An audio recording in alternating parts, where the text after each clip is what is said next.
है तो what's up guys, welcome back to a new video of code with YouTube channel. दोस्तों, आज के इस वीडियो में हम हमारे रिकर्शन के टॉपिक को बढ़ाते हुए आज के इस वीडियो में थोड़ा एडवांस रिकर्शन देखेंगे। उस एडवांस रिकर्शन से रिलेटेड एक प्रॉब्लम देखेंगे जिसका नाम है पावर ऑफ 2। ओके, तो चलिए बिना समय गवाए आज के इस वीडियो को हम स्टार्ट करते हैं।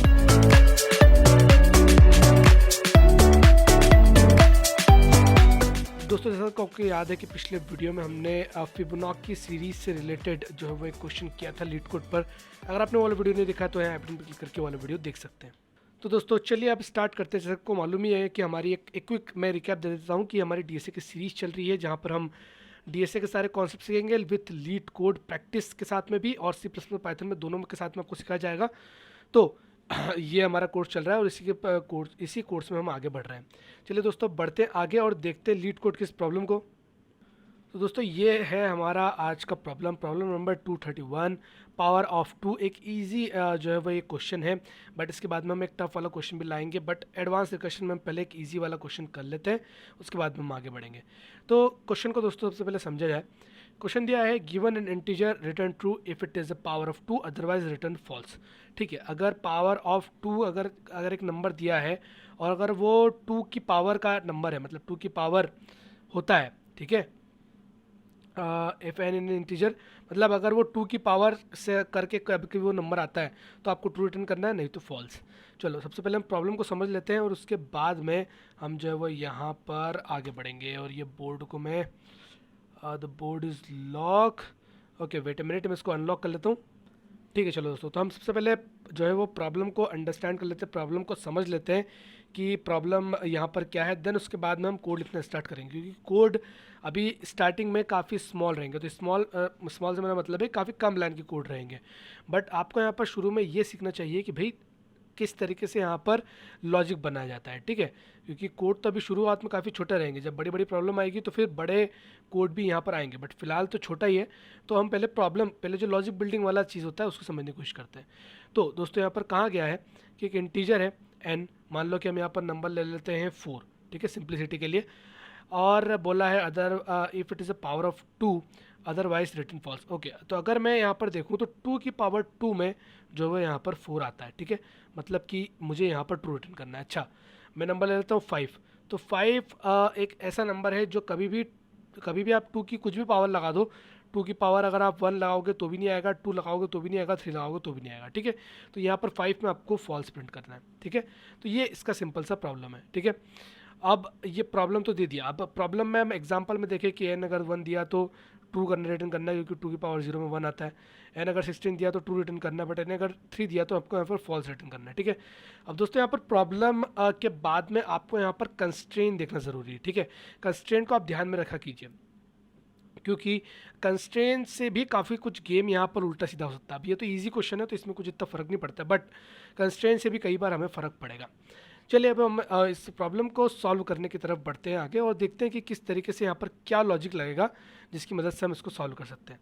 अच्छा, चलो अगर मैं देखूँ कि जैसे कि 4 है, अगर मैं 4 को डिवाइड बाय 2 करूँ, ठीक है, तो मतलब कुछ इस तरीके से करता हूँ। जैसे कि मैं आपको थोड़ा सा एक सिंपल तरीके से समझाता हूँ। जैसे कि मैंने यहाँ पर 4 लिखा और 2 लिखा, ठीक है, तो यहाँ पर क्या आ जाएगा, 2 2 ज़ा 4, ठीक है, और यहाँ पर 0 आ जाएगा। ठीक है, तो रिमाइंडर 0 बचा, मतलब मैं रिमाइंडर कैलकुलेट करके शायद ये काम कर सकता हूँ। ओके, चलो एक बार 3 के साथ में ट्राई मार के देखता हूँ। 3 के साथ में ट्राई मारा, 2 2 1 ज़ा 2, ठीक है, और यहाँ पर क्या नीचे क्या आ जाएगा, 1 आ जाएगा। तो यहाँ पर रिमाइंडर 1 आया। चलो ये कुछ जो है वो यहाँ पर सेंस बना रहा है। अच्छा चलो मैं एक बार 12 के साथ में ट्राई मारता हूँ। ठीक है, क्या 12 2 की पावर में आता है क्या? सबसे पहले तो ये चेक करो यार। तो ये हम इजीली कर सकते हैं कि नहीं, 12 शायद नहीं, 12 शायद नहीं आता है। नहीं, देखिए एक बार, 2 की पावर अगर हम 3 करते हैं तो 8 आता है, 2 की पावर 4 करेंगे तो 8 टू 16 हो जाएगा। ठीक है, 12 बिल्कुल नहीं आता, 12 कभी भी नहीं आता 2 की पावर कुछ भी करने पर। तो पर इसको अगर मैं 2 से डिवाइड करूं तो 2 6 ज़ा 12 यहाँ पर आ जाता है और रिमाइंडर जो है वो यहाँ पर 0 बच जाता है। मतलब कि ये बात तो नहीं बन रही, ये बात तो नहीं बन रही यार। बट एक सेकेंड, अगर आपके दिमाग में अगर कुछ और आइडिया आ रहा है दोस्तों तो आप कमेंट करके बता सकते हो। बट मेरे भी दिमाग में क्या चल रहा है कि इसके अगर जैसे कि ये 12 नंबर है, ठीक है, 12 नंबर को आप लो, जैसे कि 12 नंबर है। अब 12 नंबर को अगर मैं यहाँ पर 2 से डिवाइड करता हूँ तो यहाँ पर 6 आता है यहाँ पर, ठीक है 6 आता है एंड उसके बाद में यहाँ पर रिमाइंडर 0 आ जाता है। अच्छा, इस 6 को अगर मैं वापस से लूँ, इस 6 को अगर मैं वापस से लूँ और फिर इसको डिवाइड में डाल दूँ, ठीक है, क्योंकि हमें एक रिकर्जन अप्रोच बनानी है ना, हमें रिकर्सिव कॉल यहाँ पर करना है। और अगर मैं इसको यहाँ पर 2 पे डालूँ, ठीक है, तो 2 3 जा 6 हो जाता है, ठीक है। ये तो फिर रिमाइंडर यहाँ पर 0 आ गया। अच्छा, ये जो 3 है वापस से बचा, इसको फिर से आप जो वो डिवाइड में डालो, तो 3 को डाला 2 एंड 2, यहाँ पर 2 1 2 आ जाएगा और यहाँ पर 1 बच जाएगा। तो यहाँ पर रिमाइंडर आ रहा है, ठीक है, यहाँ पर रिमाइंडर आ रहा है। अच्छा चलो, एक बार हम 12 की जगह 16 का काम करके देखते हैं, ठीक है। ऐसा हो अगर कभी 16 में भी यहाँ पर 16 में भी अगर हमने सेम अप्रोच यहाँ पर ये वाली लगाई और आखिरी में 1 बच गया, मतलब कि ये वाला भी हमारा सॉल्यूशन काम नहीं देगा। बट अगर यहाँ पर 0 आता तब जाके यहाँ पर कुछ बात इंटरेस्टिंग हो सकती है। ट्राई करके देखते हैं। 2 8 जा जो है यहाँ पर 16 हो जाएगा, ठीक है, 0 आ जाएगा। देन उसके बाद में 8 को डालेंगे तो 2 4 जा 8 हो जाएगा, 2 4 जा 8 हो गया और यहाँ पर 0 आ गया। अच्छा, 2 को अगर कभी मैं 4 में डालूँ तो 2 2 जा जो है वो यहाँ पर 4 हो जाएगा, ठीक है, और यहाँ पर 0 आ जाएगा, 4 हो जाएगा। अच्छा, 2 को 2 से डाल के देखो तो 2 1 जा जो है यहाँ पर 2 हो जाएगा और यहाँ पर 0 आ जाएगा। यार ये बात तो बन रही है, यहाँ पर 1 आया, यहाँ पर 0 आया, मतलब कि ये बात कुछ हमारे अब पल्ले पड़ रही है धीरे धीरे, ठीक है। और ये जो केस है ये काम भी दे रहा है, ठीक है, कि यहाँ पर जब अगर कोई सा ऐसा नंबर होगा जो 2 की पावर करने पर आता होगा तो उसको आप उसका जो क्या बोल सकते हैं, इसको भागफल बोलते हैं ना शायद, है ना, कोशेंट और रिमाइंडर होता है। और एक और क्या चीज़ थी, मैं थोड़ा मिस कर रहा हूँ, एक बार मैं चेक करता हूँ। कोशेंट मेरे को मतलब हिंदी में मालूम है बट इंग्लिश में नहीं मालूम कि इंग्लिश में उसे क्या कहते हैं, ठीक है, कोशेंट ही बोलते हैं, ठीक है, कोशेंट बोलते हैं, ओके। तो कोशेंट को अगर आप वापस से यहाँ पर डिविडेंड बना के फिर से आप उसका क्वेश्चन निकालो और क्वेश्चन को तब तक निकालते रहो जब तक 0 या 1 ना मिल जाए, तब तक जो है तो उससे बात बन सकती है, ठीक है।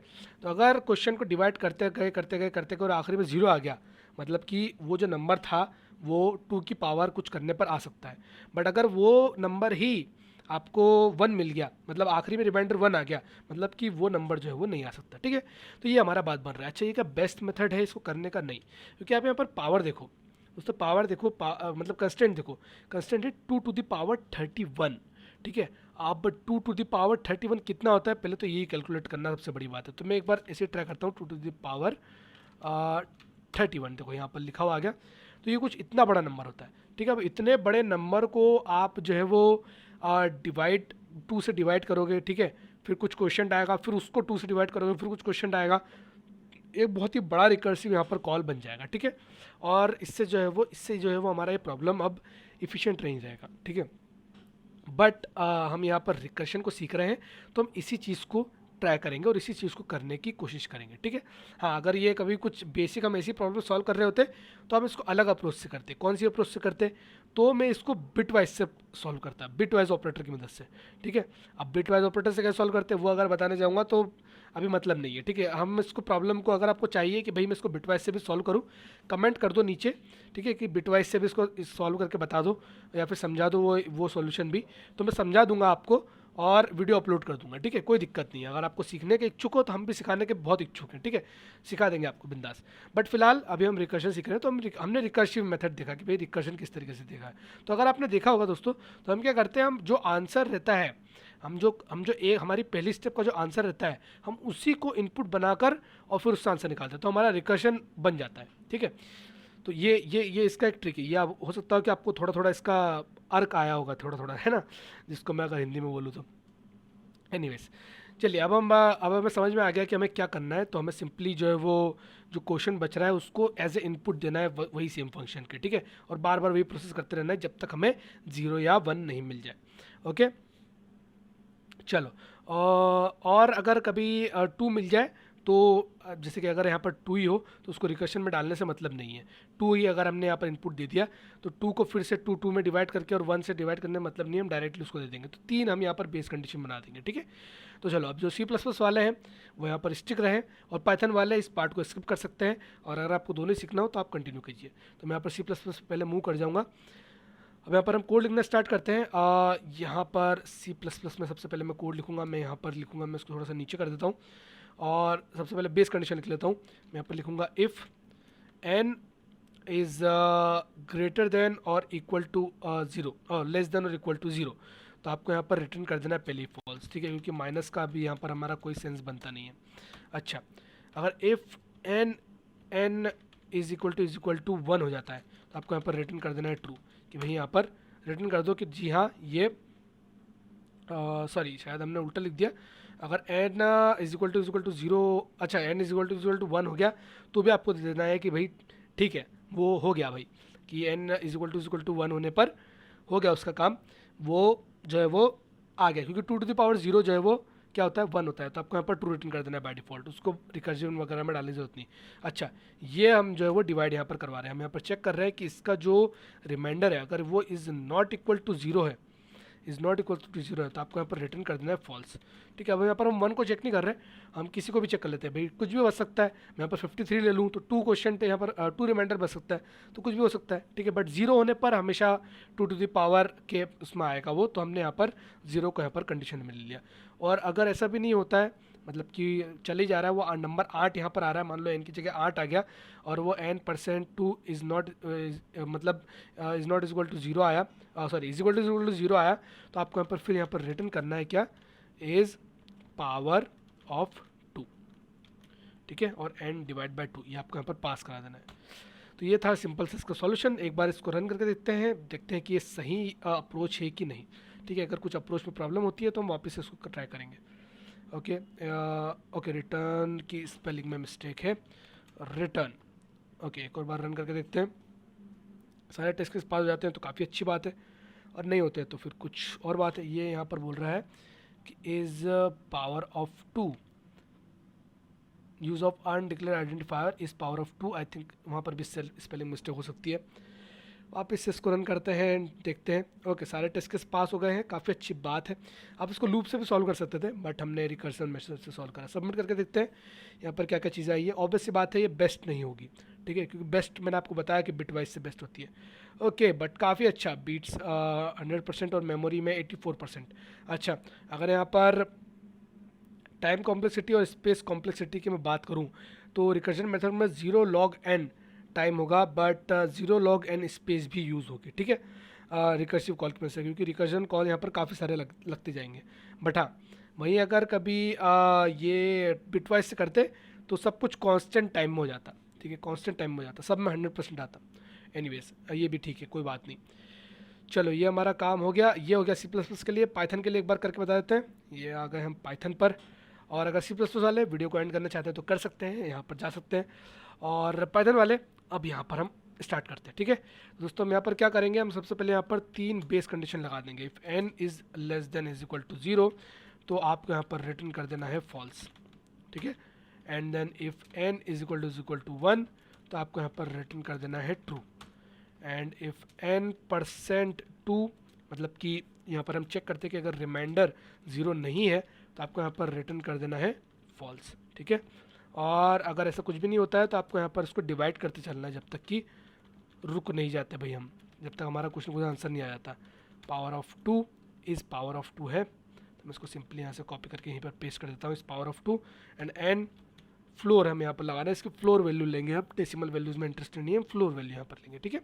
और C++ में by default n divide by 2 he floor value होता है। चलो, रन करके देखते हैं क्या यहाँ पर आंसर आता है, और उम्मीद है कि आंसर यहाँ पर अच्छा ही आएगा। ये C++ के जो स्टैट्स आपको जो साइड में दिख रहे हैं। ओके, सारे टेस्ट केस यहाँ पर सक्सेसफुली पास हो गए। सबमिट कर देते हैं इस आंसर को हम पाइथन 3 में भी, और यहाँ पर बढ़िया, यहाँ पर 18 MB इसने जो है वो लिया है, बिकॉज ऑफ यहाँ पर रिकर्सिव कॉल हो रहे हैं। और रिकर्सिव कॉल अगर आपने देखा हो C++ में कम आता है, ठीक है, C++ में मेमोरी कम यूज़ है, वहीं पर पाइथन में ज़्यादा यूज़ है। अच्छा, ऐसा क्यों कि C++ में कम और इसमें ज़्यादा क्यों? क्योंकि C++ में एक इसका एक इसका बहुत ही अच्छा कॉन्सेप्ट था, मैं अगर आपको बताऊं तो ऐसा इसलिए होता है दोस्तों, क्योंकि C++ में जो है वो अगर आप देखो तो जो स्टैक होते हैं फंक्शन एक के बाद एक के बाद एक, तो उसमें जो मेमोरी अलोकेट होती है वो बहुत ही लाइट वेट होती है, उसमें सिर्फ बहुत ही मिनिमल डेटा जो है वो यहाँ पर स्टोर होता है। जैसे किसी parameter, return address, local variable, CVI. वहीं पर पाइथन में अगर आप देखो तो स्टैक जो फ्रेम्स होती है, जो फंक्शंस होते हैं, वो बहुत ही हेवी वेट होते हैं, क्योंकि फंक्शन जो है वो डायनामिकली होते हैं। तो यहाँ पर वो टाइप इन्फॉर्मेशन, फंक्शन का टाइप क्या है, रेफरेंस के कितना काउंट है, सारे डिबगिंग टूल्स वगैरह सब कुछ वहाँ पर स्टोर करता है वो। तो फंक्शन की इन्फॉर्मेशन, पर फंक्शन इन्फॉर्मेशन पाइथन ज़्यादा स्टोर करता है, और जो सी प्लस प्लस से वो कम स्टोर करता है, क्योंकि और सभी चीज़ें आप कोड में ही डिफाइन कर देते हो, है ना। और दूसरा अगर मैं कारण बताऊँ आपको, तो सी प्लस प्लस जो है वो रिकर्शन को इफ़िशेंटली हैंडल करती है, क्योंकि उसका जो डिफ़ॉल्ट स्टैक साइज़ होता है वो काफ़ी ज़्यादा होता है, लगभग 1 से लेकर 8 MB तक का। वहीं पर अगर आप पाइथन का देखें तो उसका जो रिकर्शन की डेप्थ लिमिट होती है, जो कि स्ट्रिक्ट होती है, ठीक है, जो होती है लगभग 100 फ्रेम्स, कि वो 100 फंक्शंस को ही जो है वो स्टोर कर सकता है, उससे ज़्यादा नहीं कर सकता। तो इसके कारण जो है वो यहाँ पर पाइथन जो है वो थोड़ा सा मेमोरी में मात खा जाता है, और सी प्लस प्लस नहीं खाता, ठीक है। इसलिए जो है वो रिकर्शन वगैरह ये सारे प्रोग्राम्स सी प्लस में ज़्यादा इस्तेमाल होते हैं, इसलिए मैं आपको पाइथन के साथ साथ में सी प्लस करा रहा हूँ। वैसा नहीं है कि पाइथन का नुकसान ही नुकसान है, कहीं कहीं पे पाइथन का फ़ायदा भी है, वो भी हम देखेंगे। ओके, सो उम्मीद है दोस्तों आपको आज का वीडियो समझ में आया होगा, आज का वीडियो पसंद आया होगा, और ये जो प्रॉब्लम है आपको क्लियर हो गई होगी, और किस तरीके से इसको सोचना है। अच्छा, बिटवाइज मैं चाहता हूँ कि आप लोग जो है वो ट्राई करें, एक बार देखें कि बिटवाइज किस तरीके से यहाँ पर आप बिटवाइज ऑपरेटर की मदद से किस तरीके से इस प्रॉब्लम को कांस्टेंट टाइप में सॉल्व कर सकते हैं, बजाय कि हमने यहाँ पर ज़्यादा कॉम्पिटिटिव के साथ में सॉल्व करा। और लीड कोड की प्रोफाइल पर आप मुझे जाकर फॉलो कर लीजिएगा, ठीक है, ध्रुव अर्ने 22, हाँ यही है शायद मेरा आईडी। लेट मी चेक क्या आईडी है, नए आईडी है एकदम लेटेस्ट, आपके इसी कोर्स के लिए मैंने यहाँ पर इस आईडी को बनाया, ठीक है। तो ध्रुव अर्ने 22 नाम की ये है, आप इसको जाकर चेकआउट कर सकते हैं, ठीक है। और शायद इसमें फॉलो वॉलो का भी कुछ ऑप्शन होता है, ठीक है, तो वो भी आप कर सकते हैं। ओके, तो उम्मीद है दोस्तों आपको आज का वीडियो समझ में आया होगा, आज का वीडियो पसंद आया होगा, और अगर ऐसा है तो वीडियो को लाइक कीजिए, दोस्तों के साथ में शेयर कीजिए, और चैनल को सब्सक्राइब कर लीजिए ऐसे ही नए नए वीडियोस को देखने के लिए। तो फिलहाल इस वीडियो में इतना ही, मिलूंगा नेक्स्ट वाले वीडियो में, तब तक के लिए बाय बाय।